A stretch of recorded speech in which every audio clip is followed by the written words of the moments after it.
Action. Nope. Spinning. Spinning. Bueller. Jeez, is this for reals? Okay. Yeah, it says we're live. Julie, can you check on that? All right. So I see it. Do you have like a theme song to open the day? Hey, Alexa, play Rock Lobster.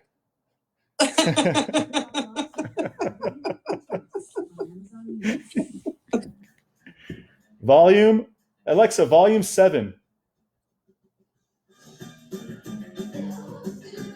That's good opening theme music. Oh man, it's so bad. Okay, I see my face, but I want to do it so that I see your face too. Hey Alexa, turn off. And don't ever play that song ever At the again. very top of my screen, I clicked on there's like 2 people. That's how I was able to see you. Yeah, but like for some reason, it's just showing me right now. It's super weird. It says Steffi Butler's presenting. I don't. Steffi Butler. Oh, I accidentally pushed that. Sorry. I'll stop. There we go. No, but I don't see your face though. Julie, do you see us? Isn't it fixed? Do you see my face now? You don't. I don't. How about now? Yes, there you are. It's perfect. I'm a problem solver. I am a problem solver. Yeah, okay, that's perfect. I think there's a way to do split screen though, and that would be awesome if we could do that. And then we'll stop all this jib jab. Change layout. Is that right? Oh dear God. Oh no, that wasn't the right thing. Oh dear. Hi. You're back. I'm back. Jeez, this is so professional. We do this all the time. That's why we're so good at this. Well, you know what? My face is really small up there. This is all really about you, and I'm just here to. I mean, it's called the Dan Griffin Show, but I want this to be like for you, you know? Yeah. So we're 2 minutes into it, and like you're the expert.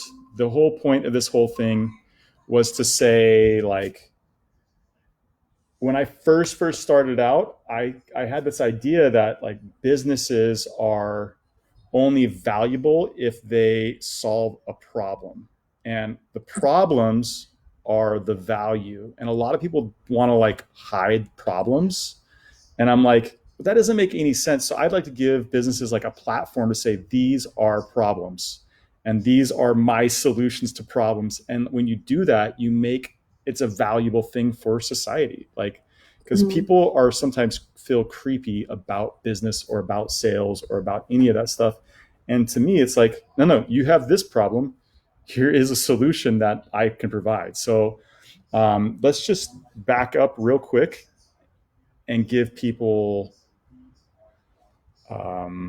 what are the problems that are out there, and what type of solutions, and what type of stuff do you provide for people? So I am a marriage and family therapist at the Phoenix Counseling Collective in downtown Phoenix. My prior background was actually in sales and in education. So I've done a lot of different things, which I think, and I'm a mom with 4 kids. I've done a lot of different things, and I think it's uniquely prepared me to be a therapist in a way that other therapists may not enter the field.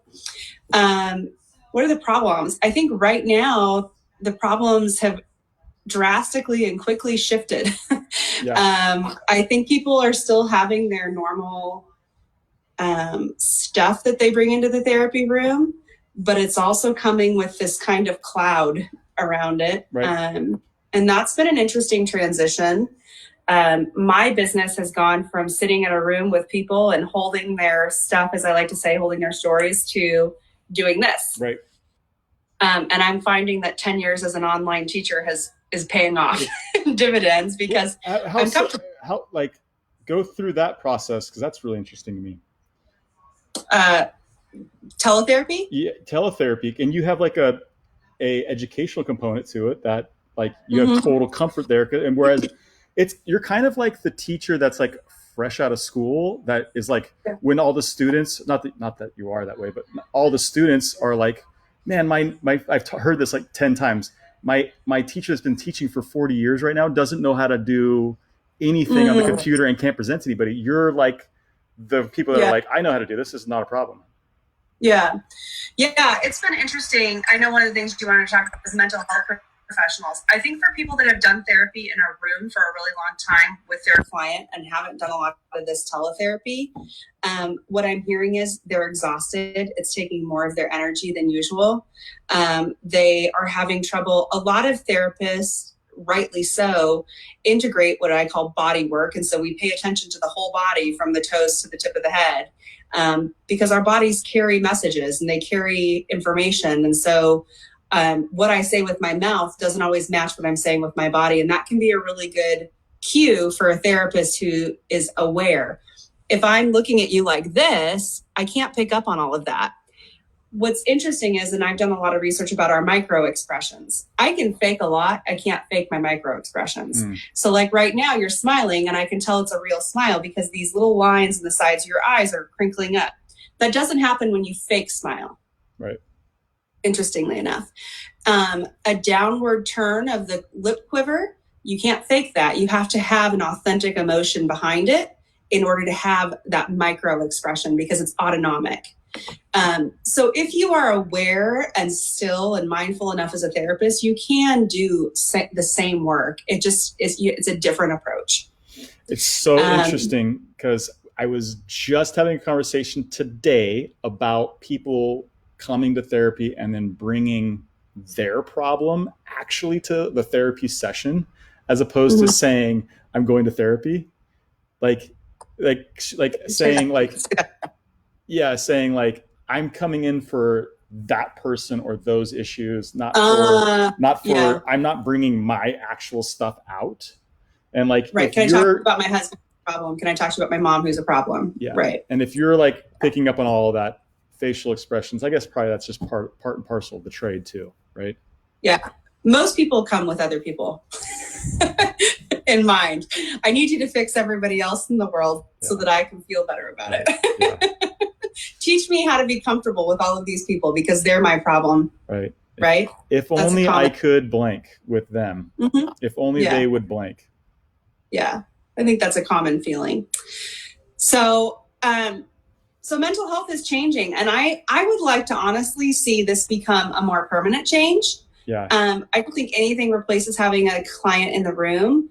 However, I do think that this increases accessibility. It's cheaper for sure. There's no building cost, which could create a situation where it's more affordable because therapy is expensive.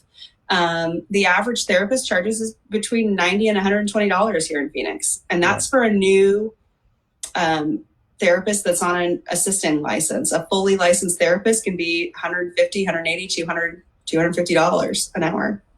Wow. So if it could be more accessible, I think that would be a really good thing. Yeah. And I like that, just lowering the overhead cost. And then also the time to get there, the time investment for the person. It's like, oh, I could just go and have this thing. And then there's also a comfort level. Like when you're in someone's office, you have to interact with the secretary or you have to interact with other people. So there's also those other emotional barriers. There's no emotional barrier here. I can close my screen, you know what I mean? And walk away if this isn't working out for me. And that's been really interesting because for my high anxiety clients, you asked me when we were doing kind of the prep conversation, what I was seeing. For my clients that are super high anxiety, I've actually seen a little bit of a decrease in that. And I don't know if it's because now I'm seeing them in their homes, in their comfortable space. Yeah. Or if it's because their anxieties were social and they don't have to be social. Yeah. And so there's this like release of, I don't have to force myself to be around people. I don't have to force myself into social situations that are uncomfortable. I can relax. Yeah. And so those ones that were really like visibly uncomfortable in social situations, I've been really pleased to see that they're actually experiencing some rest from that and some like even happiness, if you will, while the rest of us are like biting our nails trying to get out of the house. So isn't that the funniest thing? Yeah. Well, and then I'm in a group with like a text group with a bunch of salespeople from like former jobs. And somebody sent a meme. There's tons of memes going around, but someone sent a meme saying, day 2 of a salesperson on quarantine, and it was a picture of Tom Hanks holding Wilson in the Yeah. beach buddies with the straggly hair. They're just like, like sales people are losing it right now because it's the feedback loop is so, it's just, I mean, so Yep. many wives are going insane with their, high battery, high output, high word count spouse that is normally, high Yeah. energy, high output outside of the house. Right. Yeah. Yeah. I think everybody is feeling like, being all things to all the people in your house is a big deal. I think that's a really important, even for stay-at-home moms, usually we get some break, right? There's some release of they go to school, you go for a walk, you go to the park, something, you go to the mall play place. Very few people are sequestered or cloistered all the time. Yeah. And so I think I've even noticed for myself, my husband still works in his office. He's the only one that's going into the office. He's an accountant. And he comes home at night and he wants to talk to me. And I'm like, words have been used. All of them. I've had 4 people like right here all day long and I got nothing. And so I haven't figured it out. How do you balance that? Because he needs to connect. We need to connect. That's part of a relationship. But I think, finding grace that you actually can't hold all the things for all the people. You can't hear all the stories. You can't hear all the words. You don't have to be ever present and ever interested in everything. And understanding that it's tough on everybody. Everybody is feeling it.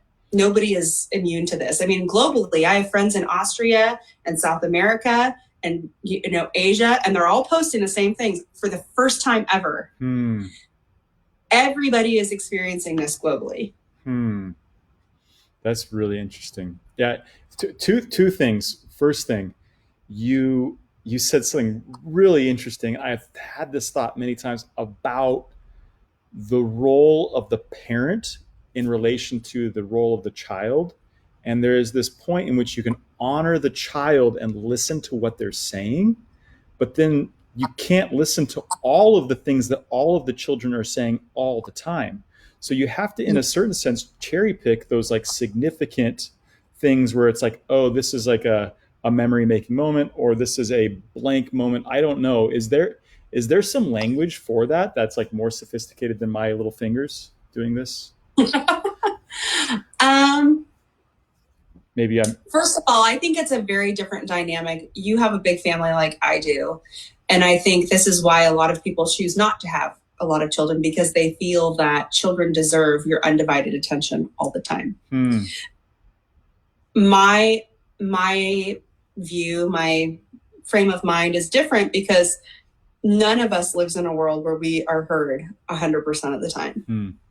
So to set the expectation that the people in their lives will listen to them all the time, I think is an unfair expectation to allow them to have.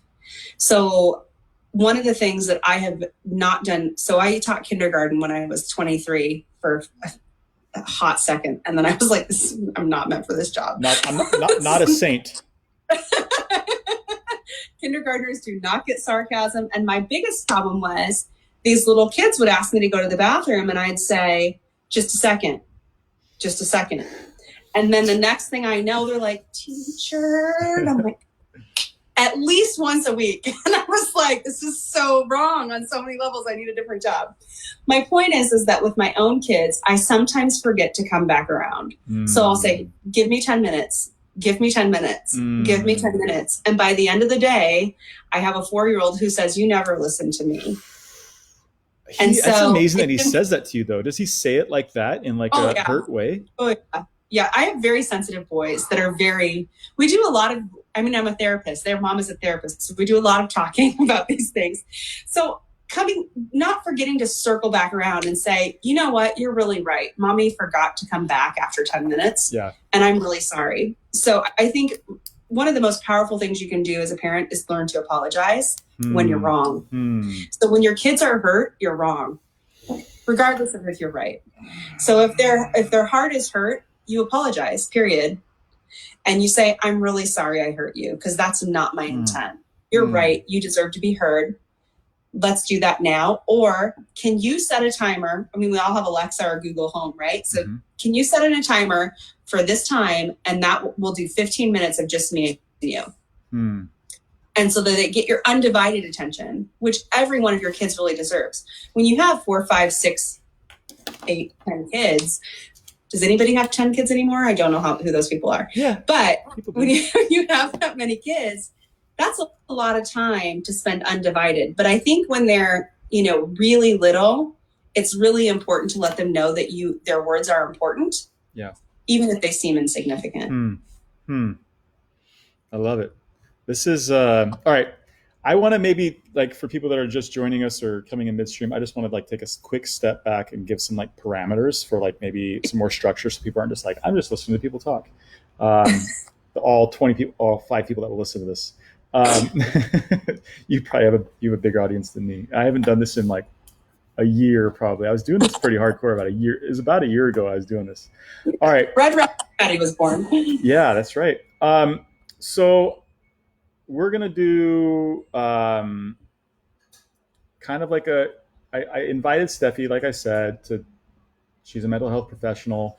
We have the COVID issue going on. People are in quarantine. And in Arizona, it was just announced we're all officially in home, or I forget the phrase. What's the phrase? It's like, what is it? Safe at home? Sure. Which we'll get to that. That's not actually, we'll talk about that. We'll talk about that. So we're all officially in that, call to action now.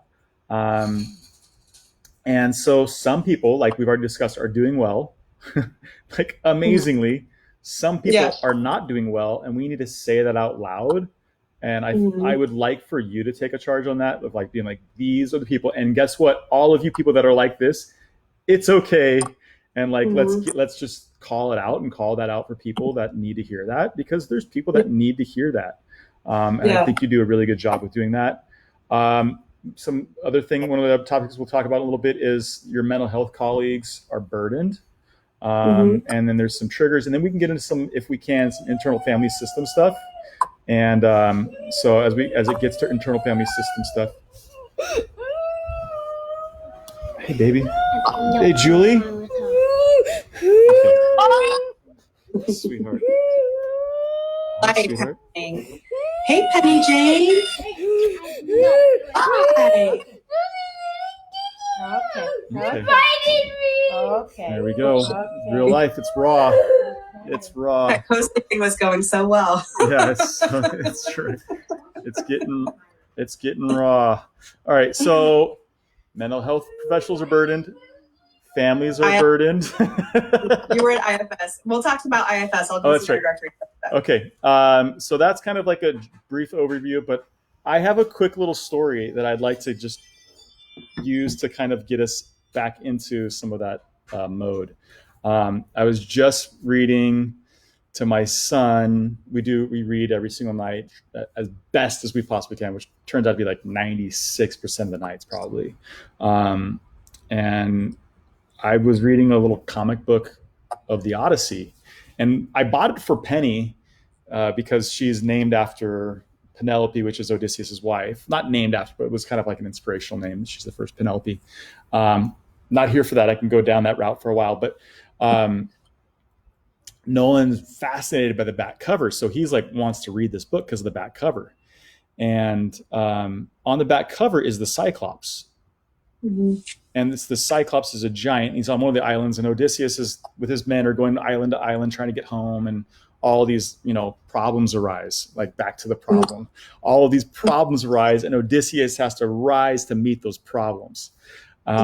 And yeah, I just got chills. I just got the chills because it's good. This is good.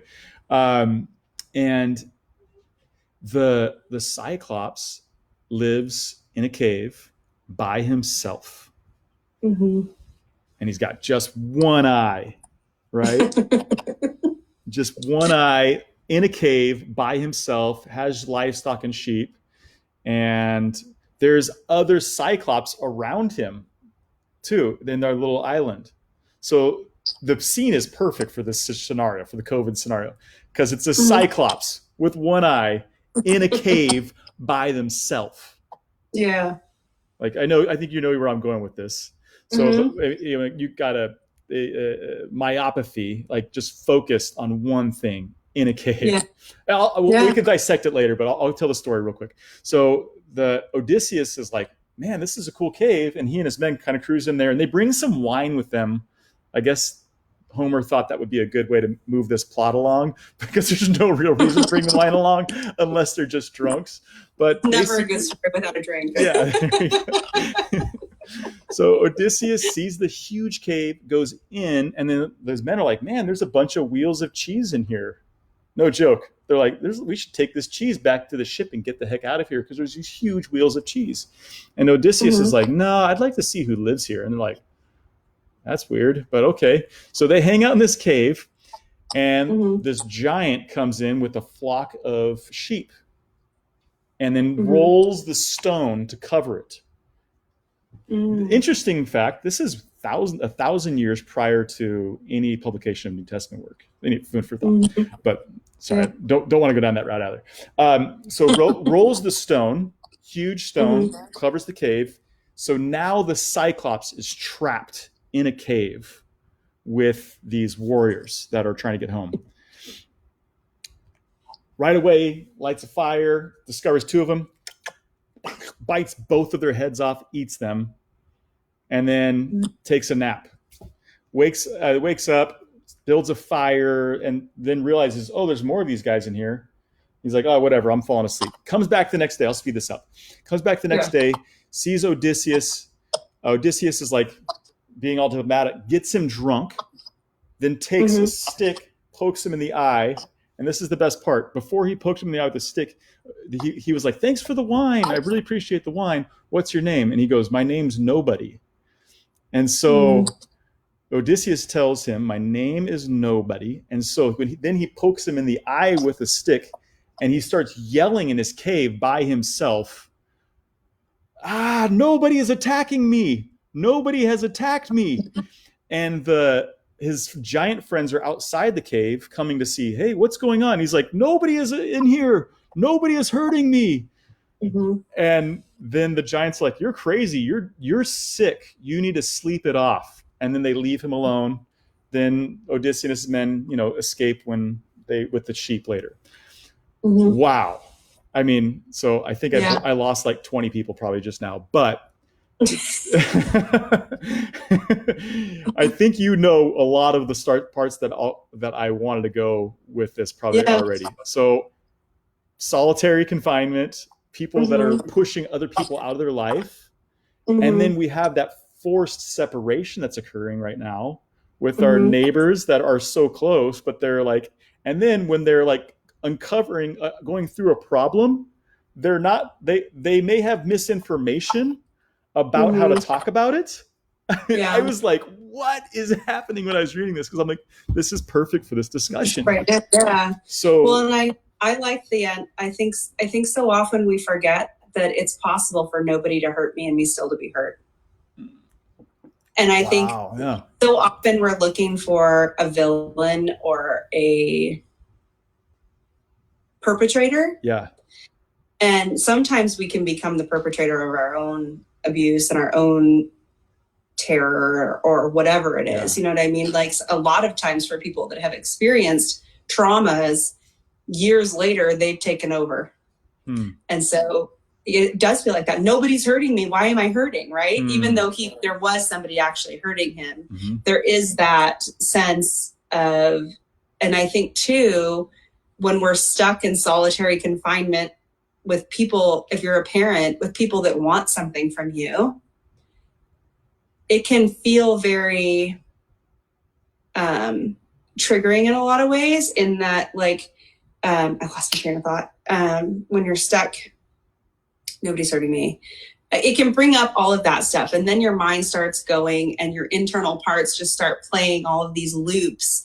And it's hard to shut that down because we busy ourselves with lots of different things to distract us from painful feelings, painful thoughts, painful emotions.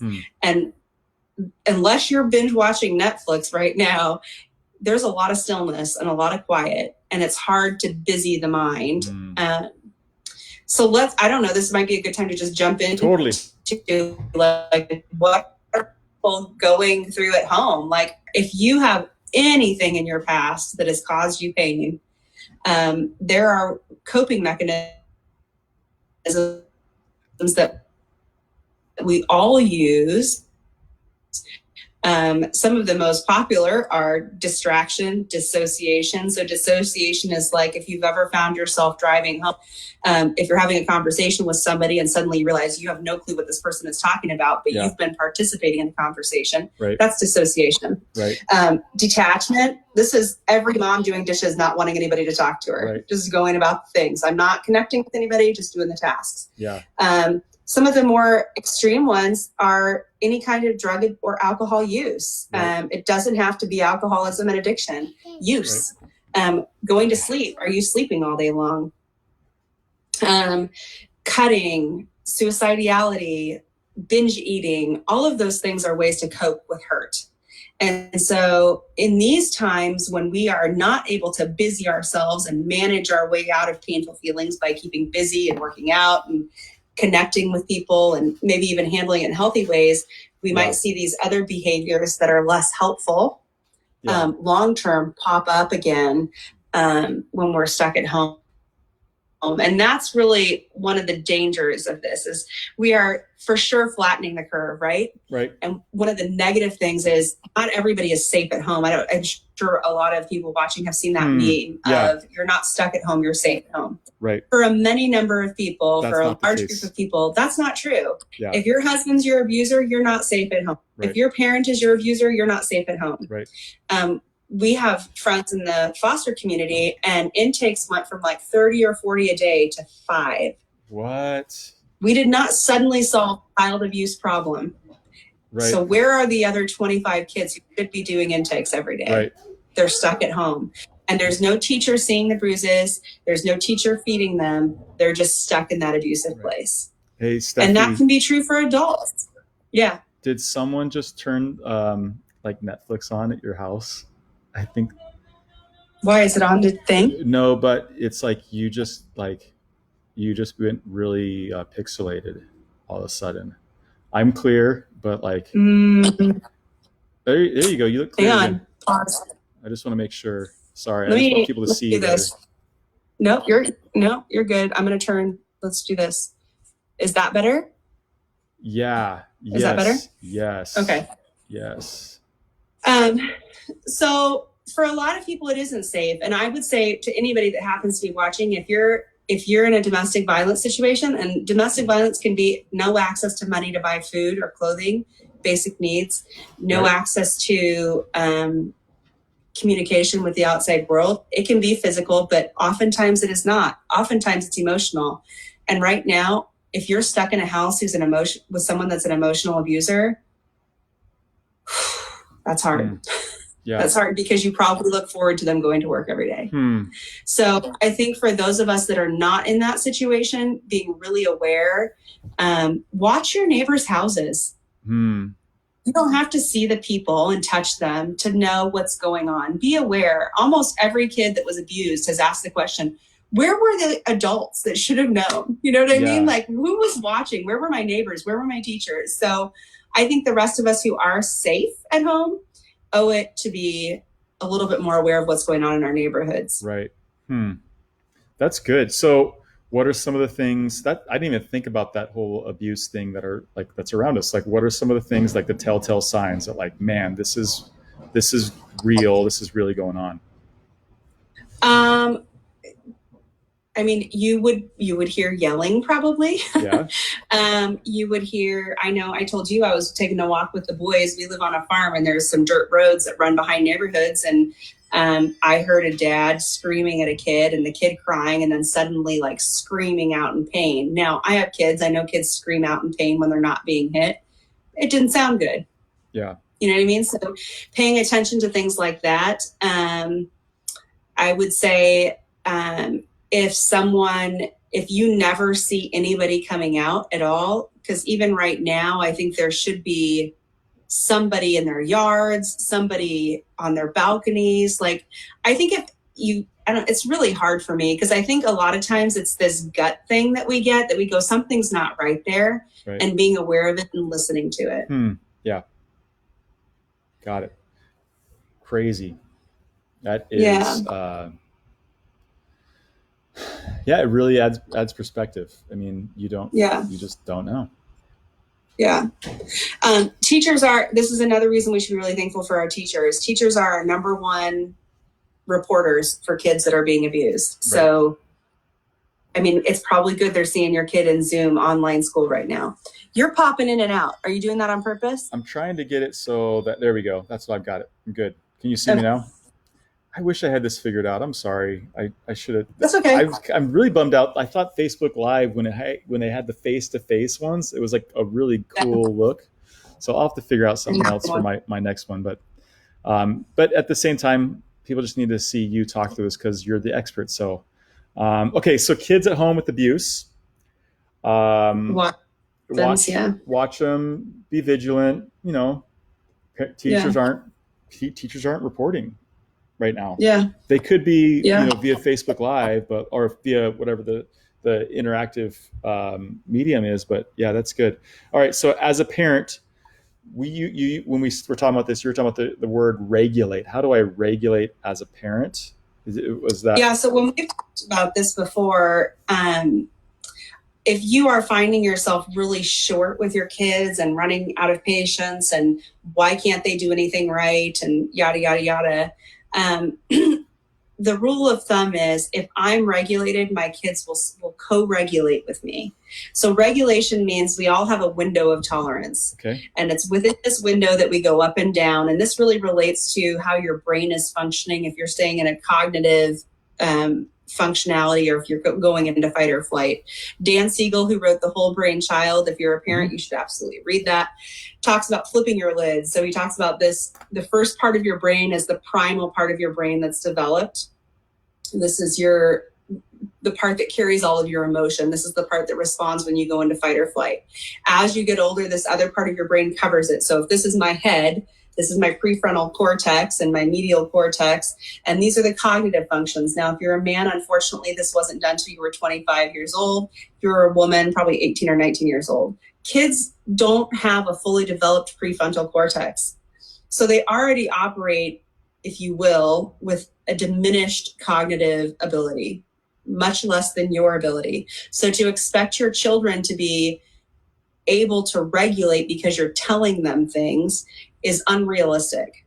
So when a kid is on the floor, laid out, like they are being, taken alive somewhere, you are witnessing them in complete fight or flight. Their cognitive processing is totally gone. That is not a good time to start issuing consequences. You may have noticed if you've tried doing that you're like, I'm taking this and I'm taking all screen time and I'm taking all snacks and you'll never have another moment of your life to yourself, and they don't care. Yeah. And it almost like ups the ante.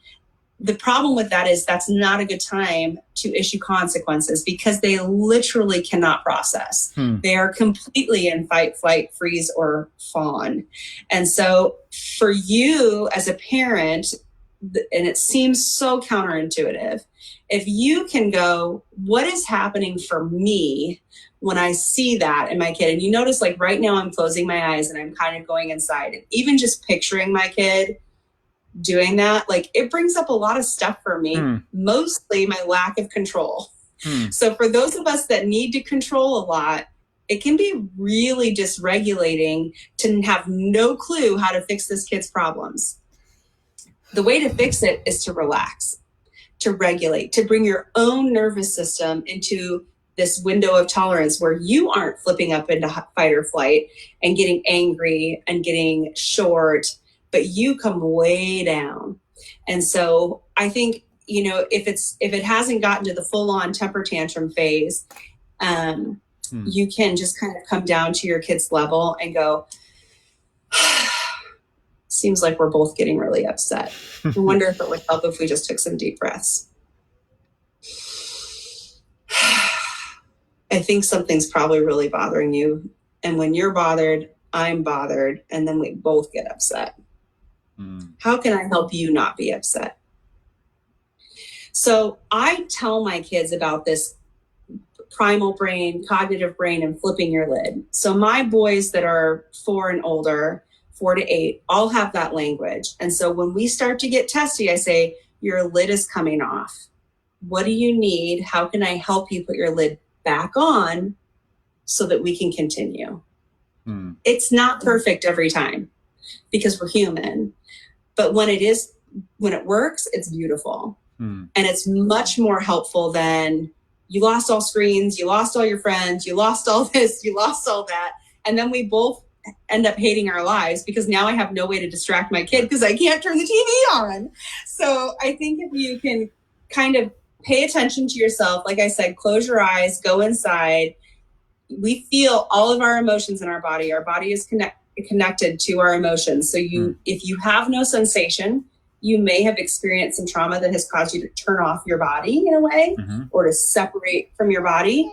And so just kind of be mindful of that. A really good app that's free is called the Headspace app. And that will help you train yourself to pay attention to your body and to your regulation. Breathing is the number one thing you can do. Go outside, take a warm shower, a cold drink of water, not a hot drink of water, a cold drink of water. And these things work for your kids. So it might seem counterintuitive too to say, I wonder if a sucker would help, because sometimes blood sugar really impacts your kid's behavior.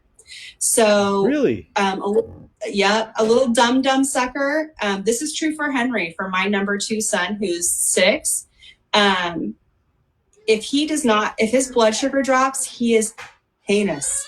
Like, it's horrible. And there's no flipping of the lid conversation. Nothing fixes it. So a sucker or something quick to help him regulate, a glass of water. And then we can talk about what was the trigger? What was going on? What do you need?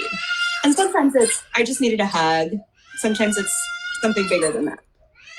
Sounds like my son is flipping his lid right now. Oh, look I think I figured it out, Steffi. Tiled. Change layout. Sorry. Let's see. That's okay. Sidebar. Nope, that's not it. Dang it. I thought I figured it out. Because I've got it on. I'm going to put it back on tiled. All right. Now, I also realized I didn't press record. So we're the Facebook Live, so we're recording there, but I'm going to record this too so we can edit this. I'm just going to ask you for your consent. That's fine. Okay. All right. So I love that. It's interesting. I've read whole book, Whole Brain, like half of it. I haven't finished it. But the left brain, right brain components too have been very helpful for me too, because I so often when I'm reasoning with someone, I want to be cognitive with them, meaning, or like sequential, like, you know, this builds upon that, you know, and that just doesn't make sense. So I've been really being more emotive with my kids if I see them with their lids being flipped. But it's funny, as you were talking, I realized that I am still probably have a rapid heart rate, and I am probably breathing pretty heavy too in that moment, as opposed to, so I'm doing part of it right, but not all of it right, because I'm not regulated sometimes. So I love that. And here's the thing, if you become more attuned to that, so what is that rapid heart rate? What part of you, is it a fear? Is it a fear of not being in control? Is it a fear that you're not a good dad? Is it a fear? What is is it shame? Like, what's coming up for you that's hard about it? And where does that feeling live? And once you can acknowledge that part of you and say, okay, I feel that. And you can say to your kids, do you feel anxious? Because I feel really anxious too. Like, I feel it right here in my chest. Do you feel that? And a lot of times, because if we are attuned to our kids, we will feel their feelings. And that can throw you into dysregulation. So, and this happens in therapy too. As a therapist, when my clients come in and they've got a lot of junk, I'm like, oh, that's heavy. What's going on with you? Because you were not this heavy last week, but I can feel it because I'm attuned to them. And that's for sure true with your kids. But there may be some discomfort that makes you want to make that feeling go away. but you're not making the feeling go away. You're making the kid go away. You're breaking attachment to stop the feeling. Wow. Make sense? Yeah. There's a lot there. Yeah. Yeah. I mean, it's kind of just like, there's a lot of mining that needs to occur, or like digging that needs to occur, like personally, which is hard because in the moment you're like, I just need you to put your shoes on. Yes. So. Actually, what I need you to do is obey now. Yes.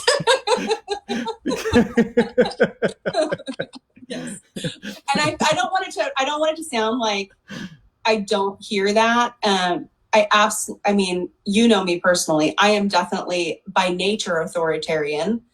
So this stuff is hard for me, but authoritarian doesn't work. And I've always said when my kids are 30, 40, 50, I don't want them to be recovering from my parenting. I want them to be benefiting from it.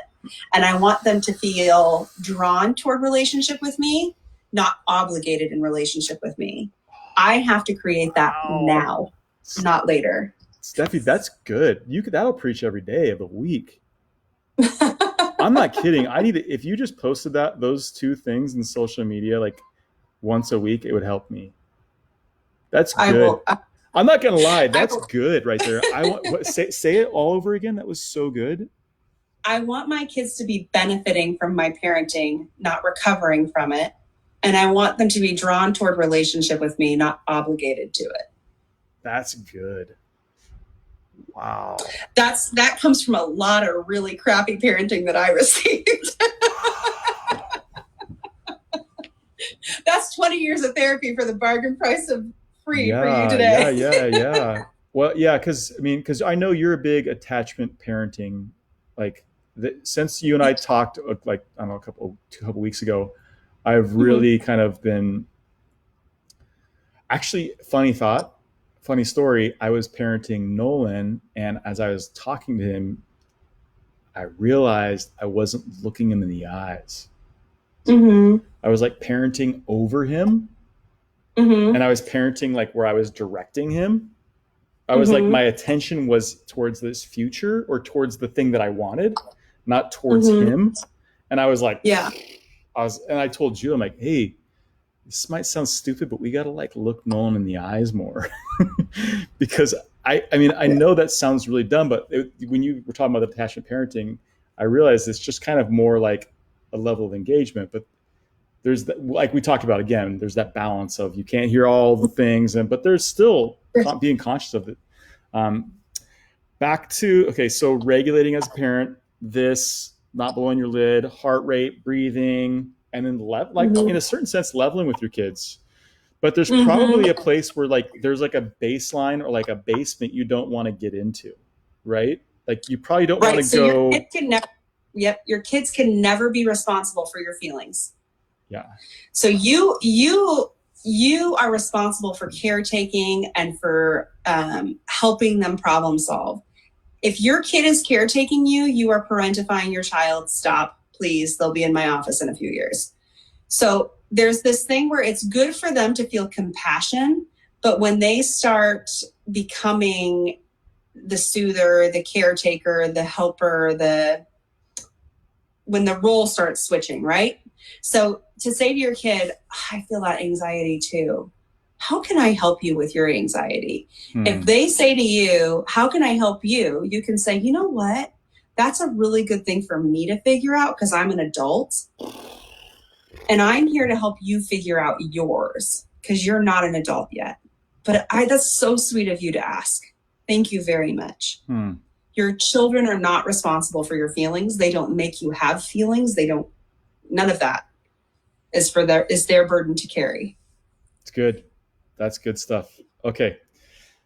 Love it. So, and then this is so applicable to so many parents that have kids that are home right now that may be driving them crazy. Right.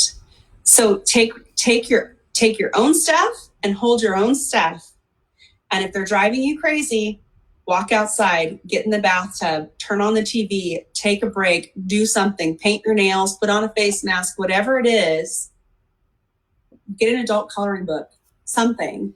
The three things that are really helpful in reducing anxiety, reducing depression, and helping you kind of connect with this self that is inside that is calm are creativity, play, and connection. Love it. So creativity does not have to be craftiness. It can be singing, dance party. I downloaded TikTok because I thought it would be fun to learn a dance, and then I realized they don't teach you the dances. I was like, where are the lessons on here? I'm so old. It doesn't teach you how to dance, people. But creativity can look really different. We have a vegetable garden. We have a small farm. You know this, but we are outside, literally moving rocks, digging holes. We got out the water beads. Water beads are from Satan, but they're creative. And so we play in the water beads and we make a mess, and I got to let it go because we're connecting with the water beads. So it doesn't have to be decoupage. It can be something much easier than that. I've seen a lot of people doing that, like painter's tape with chalk on their sidewalks. Fantastic. Do that. Creativity, playfulness. Playfulness is Legos for 10 minutes. I think a lot of times parents are like, I hate playing with my kids. Play is one of the most effective ways to self-heal and self-soothe. And it's one of the least utilized. When we unlearn, Talk to me about that. I don't understand. Yeah, we forget how to play as adults, and it makes us disconnect from ourselves, from our inner self, from our authentic, calm self. So play is giggling about fart jokes. Play is putting together a Lego set where you're not in control of it. I bought a puzzle of Darth Vader thinking I was going to do it with my kids, and they messed it up, and I realized this is really only play for me, not for them. So step away for a moment. Have you? No, go. Keep going. Mm-hmm. What you were going to say is more important. So play doesn't have to be an hour and a half. Start with 5 or 10 minutes. And if that's all you can do 5 or 10 minutes. Adult play might look like woodworking. It might look like gardening, or I make wreaths, like floral wreaths, because I find them fun and then I gift them to people. I bake and cook. I do some painting sometimes. I'm not uber talented at any of this stuff. It is just my way of connecting to myself. So you have creativity, you have play, and then connection. So one of the things that's super hard about being in isolation is that we are not naturally connecting with people, even if it's just the Starbucks person who knows our coffee order every day, or the receptionist at our office. We're not connecting. And so I think it's really important. I met with three of my college best friends the other day on Zoom, and it was so refreshing and so good. Instead of calling and texting my friends, I'm FaceTiming them so that I can see their faces and I can pay attention to them, and we can laugh and we can cry and we commiserate all over this. But I think it's really important to at least once a day connect with someone who you can be authentic with and share your feelings with, who does not live in your home. So it's a different kind of connection. That's good. All right. We went over who's surprisingly doing well, which is amazing. So I know this was probably the impetus of me being like, you know what, I want to hear what Stephanie has to say about this, because I know several people that live by themselves, and I'm frankly like concerned for them in like a normal time, but like this is like a heightened time. So I'm concerned for them now. And like, so who are the people? Like I don't know, I can pinpoint them, but like, I'm sure there's probably, I don't know, some tips for other people that are out there, and some like actual real healthy, real helpful things that you can actually say and do for the people that are not doing well. For the people that are not doing well. Yeah. I have seen, you could send a care package that you don't have to touch. You can have it shipped from like Amazon or something like that. I did a Costco run the other day, and rather than 8 of us all go to Costco and get our stuff, I texted everybody that lived within a 2-mile radius that I was friends with and said, what do you need? and I dropped that stuff off. And the person that said, I don't need anything, I got them a dozen flowers and dropped it on their doorstep, because you do need something. Right. You need to know that you thought of. Yeah. And so those things cost money. Those things that cost time. And we don't all have that. Right. Things that you can do for free is like send the funny memes, tag them in things, text them and say, hey, I'm just thinking about you. Do you want to FaceTime? Right. Other free things you might like. Today, a lot of my girlfriends were sending like, I found this song and it made me think of you, or I heard this sermon and it made me think of you. Try and diffuse this COVID thing. So I think people are legit starting to freak out now, because we're heading into like week 3, week 4. And like there's Italy and Kenya are like police states tear gassing people. Like it's getting real, right? So people are legitimately freaking out. Mm-hmm. So if we can like let that lie and not have that be the context that we're talking about all the time. Now, if they want to talk about it, that's fine. But I think showing interest in who they are and what's important to them and what's hard for them. Like, is it hard that you're not able to work? What's hard about that? Brené Brown talks about empathy, and she has a really good video. If you Google Brené Brown empathy video, it's like 20 minutes long, and it has a little cartoon thing that's really helpful. And she talks about empathy is not when somebody's down in the pit going, oh God, that's really bad, want a sandwich? It's getting down in the pit and sitting with them and saying, this is really hard. It's a feeling with. And so you have to access in you, and you did it when you said, I know people that are not okay, and I'm already worried about them when this isn't happening. So there's a part of you that can access whatever's happening for them. So just tuning in with that and like, what is that emotion in me? And that is hard. I can imagine how hard that is. And just say that. Imagine this is really hard for you. That's really good. Yeah. And I just, that statement's really powerful. I can go on tangents. Sorry. It's called Never Split the Difference. It's a negotiation book made by an FBI terrorist negotiator. And that tool is literally his tool, is saying the truth of the situation. Yeah. Like busts open all the things. So you say that really well. You like earlier you said when you're negotiating with your kid, it's like, it looks like we're a little upset about this, or it looks like, I'm feeling a little frustrated. Like, it looks like we're all feeling a little frustrated about this. Like, so those are powerful equalizers and door busters. Think about like when you're a teenager and all of the adults are telling you, you don't actually feel that way. It's not that big of a deal. You don't know what's going on in the world. And you're going, I actually have this experience. Like, I'm in the middle of this experience. Don't tell me I don't know what my experience is. Like, that is the epitome of like feeling like, am I insane? Like, how come nobody sees it? And that is one of the hardest parts about having hard feelings, is that it sometimes feels like maybe there's something wrong with me for feeling this way. I've heard people say like, I shouldn't feel this way.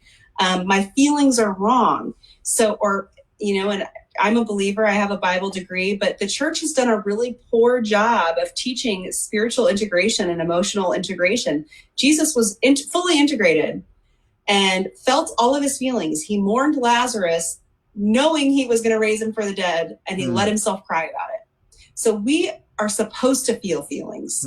That's in there for a reason. And I think when we try and say, this feeling is wrong, I shouldn't feel it, it's not appropriate, it's that dissonance and that pressure to like overcome the feeling that actually creates more problems than just feeling the feeling. Does that make sense? Yeah. It's when you try to, yes, you're creating a pressure zone that will just build and explode. Yeah. Right. And if a non-empathetic presence comes into that and says, oh, you're going to be okay, it's like, okay, I shouldn't feel this feeling. You know what I mean? Like, dismissed, here I am, still not feeling my feeling. You know what I mean? So, yeah. All right. So with our last little bit of time here, let's go through exactly this. This is kind of, I think, perfect tee into internal family systems, just like in general, right? Because this is a part of what the exile does. And then the Mm-hmm. firefighter is like, well, I'll let you explain it, but so perfect Yeah. segue. Like, So the explain model, yeah. Hello? I'm Wait here. now. Can you hear me? Yep. Go. Perfect. Go for it. Okay. So every therapist uses a different model of therapy. Some use several models. I use a model called internal family systems. It integrates some Peter Levine work, which is trauma work, and it's attachment based. And I'm losing my train. Oh, somatic experiencing, which is like body stuff. Basically, in a nutshell, to give you a whole lot of academic knowledge in like this little teeny piece, when we're little and we have difficult emotions like fear, loneliness, shame, anxiety, sadness, there's a need under that. So if you're afraid, you need to be comforted. If you're lonely, you need to connect. But oftentimes, because our parents aren't able to meet us in that place, those needs aren't met. And either implicitly or explicitly, we're told that feeling's unacceptable. You can't have that feeling here. And so in a way, we learn to vote that feeling off the island. We say, okay, guess I'm not feeling that. And we find ways to manage not having that emotion or avoiding it. So what that might look like. If I was never allowed to be anxious, or let me think, if I was never allowed to be sad, I might become a really good people pleaser. And I might become really adept at doing all the right things all the time. If I was never allowed to be ashamed, or if shame was kind of tied to my ability to succeed and please, I'm going to be really perfectionistic in nature. And those are called my managers. So I'm going to develop parts that are a part of me. They're not all of me, but part of me that says, I have to win every time. I have to please everybody all the time. I can't say no. My hair has to be perfect. My face has to be perfect. My body has to be perfect, because I can't have any of these feelings that I've voted off the island, because those feelings are dangerous. My needs don't get met with those feelings. So now I have these exiles that are the feelings that I've sent away, and I have these managers that are helping me avoid those feelings by doing not bad things. They're helping me. Eventually, though, we have these negative emotions and they pop up, and we develop parts that say, I can kill that for you. Let me get rid of that. And those are our firefighters. And these firefighters are a whole lot more extreme in their dealing with emotions than the managers are. The firefighters will binge eat, they will cut, they might just go to sleep. They will use alcohol and drugs. They will maybe be promiscuous. They might over-exercise. The list goes on and on. Thing to feel with these firefighters is they come into action fast and quick to make it stop, because it's not safe. So the way to kind of visualize this, it really is imaginal in nature. It takes place in your imagination. It is not it's not DID. It's not multiple personality disorder. We all have parts. It's the same as, I said this to one of my girlfriends the other day, it's like you can love your kids a lot. You know, when they're little, and you're like, all day, I can't wait for them to go to bed. I can't wait for them to go to bed. And then they go to bed and you're like, oh, they're so sweet. Let's go wake them up. That's funny. So it's holding both of these things at the same time that seem completely opposite, right? And so, like, even with this COVID situation, how I might interpret that is by saying, when I got the email that their school was canceled and we were going to be doing this online school thing, I got really mad, really mad. And I have always known that my anger, when it comes on quick like that, is really rooted in anxiety. So rage is a firefighter. And I thought, okay, I know this is anxiety cognitively. And so I did what a good therapist does, and I did some breathing. And I was like, oh, there is that part. And so you'll notice I closed my eyes, and that's just me kind of going inside to my imagination, paying attention to my body and saying, okay, that anxiety lives right here. And it Hmm. really is that I'm going to lose all control of any Hmm. kind of routine. My house is going to be a mess. When are these kids going to go back to school? How am I going to work? Yada, yada, yada. So I don't make that go away. I go, okay, so this anger is a firefighter trying to kill this anxiety that lives here, and that's okay. Hmm. And I wonder if this anger could do something different. Like, I wonder if it could help me instead of screaming and yelling at my kids to be quiet in the car because they're bugging me. I wonder if that anger could actually just kind of step back and let me be aware of the anxiety and just acknowledge that it's there and that I am afraid of losing control. And then I can say, okay, but I'm not 4 years old anymore where that anxiety was born and my life had no semblance of control or stability. I'm 40 and I actually can provide stability. So to that anxiety, I can say, you know what? Like, it's actually going to be okay. Hmm. Even if there's Orbeez water beads all over the driveway, it's going to be okay. And so I slowly just kind of talk to these parts in my imagination, not out loud. And I just kind of acknowledge that all of those things are taking place inside my body and inside my brain, and they have an impact on how I react and act and behave and how I feel and all of that.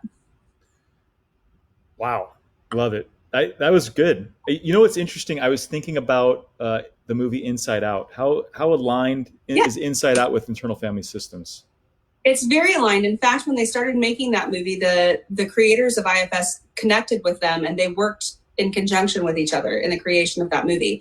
So if you're kind of like, it kind of makes sense, it kind of doesn't, watch the movie Inside Out.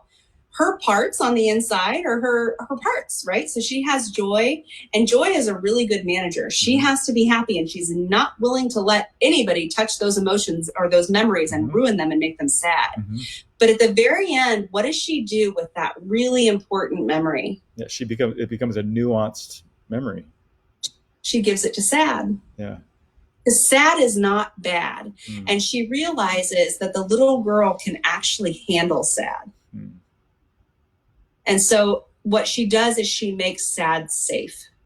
So for our adult self, one of the things that we can do is kind of go inside and help those parts of us that are really, really young and hurt, help them feel safe to feel those things. Yeah. Kind of just acknowledge, like, I've never been okay. Like, you might, all of us know somebody who goes, oh, I don't cry. I never cry. I'm tearing up right Okay, now.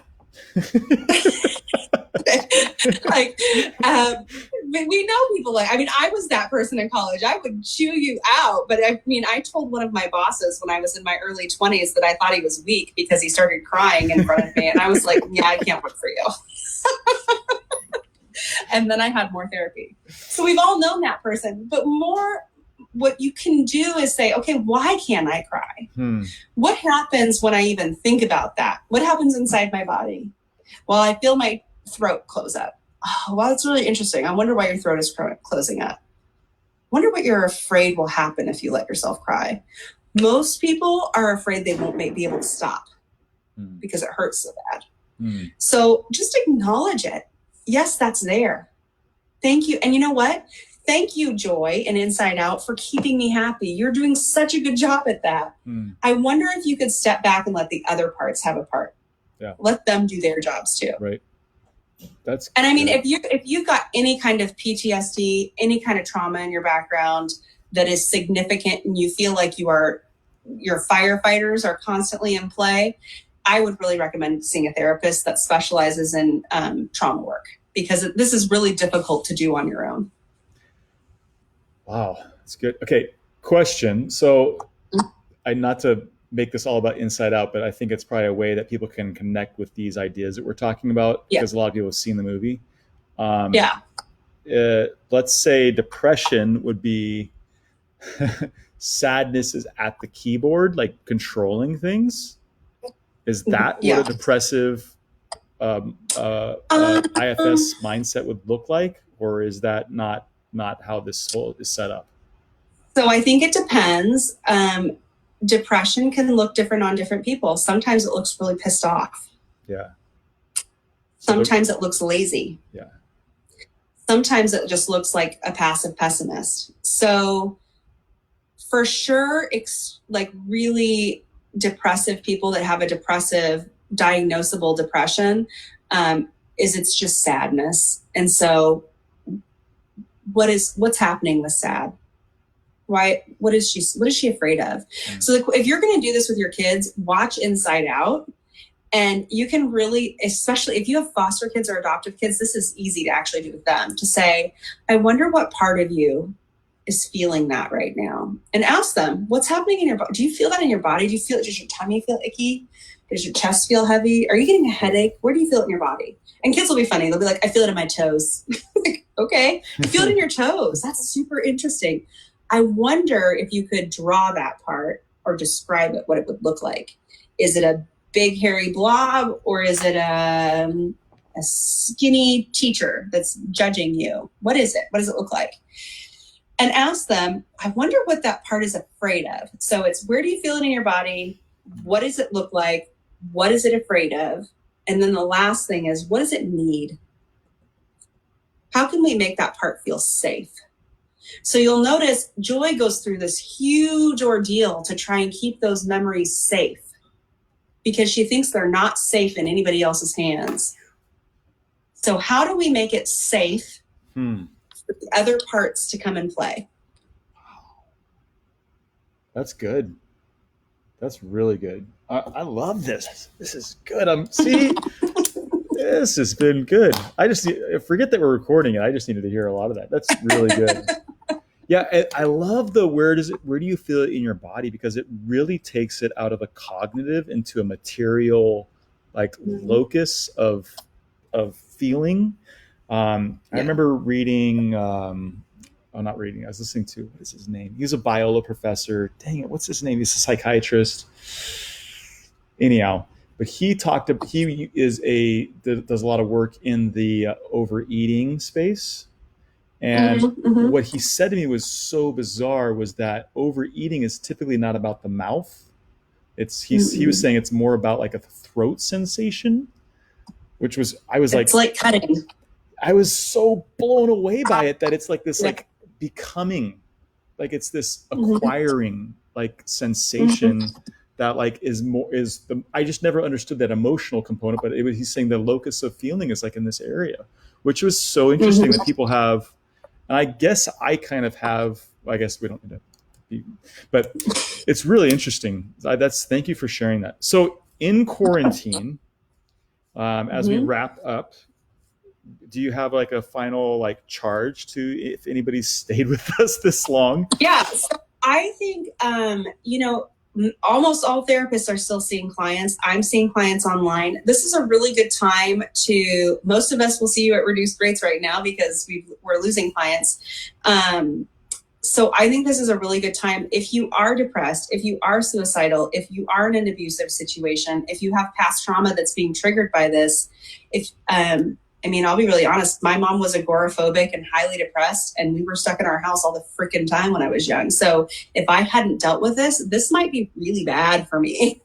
So I think, paying attention to that, and just, you said earlier something about like, it doesn't have to be okay. None of us needs to be super excited about the fact that we're stuck in our homes. I see a lot of moms posting like, I did all these Pinterest things and I'm so happy, which is great. You don't want to be negative on social media. And also, like, you don't have to have it all together. You don't have to have it all figured out. This is real life. And real life is messy, and real life is broken, and real life sometimes really sucks. And this is it for us. And so it is what it is. And it sucks, and we move on. Like, acknowledge it. Don't try to fix it. I think so often, like, it's like, yes, you feel that, and now let's fix it. Let it sit for a minute. Let it just not be okay for a minute. Let it not be okay for a minute. Steffi, I am so thankful for this. And how can someone get in touch with you? Just on your Facebook page or your email, or? So I have an Instagram. It's at Steffi Butler, just Steffi Butler, Butler. And that's my professional account. If you are looking for a therapist, I'm at the Phoenix Counseling Collective. I'm actually full. I'm really thankful that my clients have stayed with me. But almost all of my coworkers use IFS in some form, and we're in downtown Phoenix. But yeah, there's lots of places in the valley. I know most of our circles are East Valley. So Cool. Well, good. yeah. I am so grateful. I mean, there's going to be a lot of things I have to research now. I also love the idea of during this time, it's okay to like not be okay with Yeah. this because it does suck. It's non-norm. This is non-normative. This Right. is weird, And it would be Stepfordy about it and be like, this is so great, right? Like, I don't want to be friends with those people. Right. Well, and hey, guess what? My manager has a tendency to rise up in that because, like, I actually oddly, when the ship is going down, I can like turn it on and be like, let's turn this around. Like, there's some part of my brain in chaos that I go into like let's find the good in this because I feel like I've learned that through years and years. I know your story, and I can kind of pinpoint where that part of you came to be. And I don't think it's a bad part. It does a really good job. So we need those people. And also, you also have to give all of your parts space to go, you know what? I actually don't need to, play the violin on the Titanic right now. I can find myself a life raft. Oh, it's good. And all right. Well, thank you so much. I am going to sign off, and hopefully this all recorded and went through Facebook Live well, and we'll see what happened. So if not, we might be doing this tomorrow. We had a really good conversation, the two of us. Yeah, and I've got tons of homework. All right. Thank you, Steffi. I really appreciate it. Bye-bye. Bye. All right. Let's see. End live video.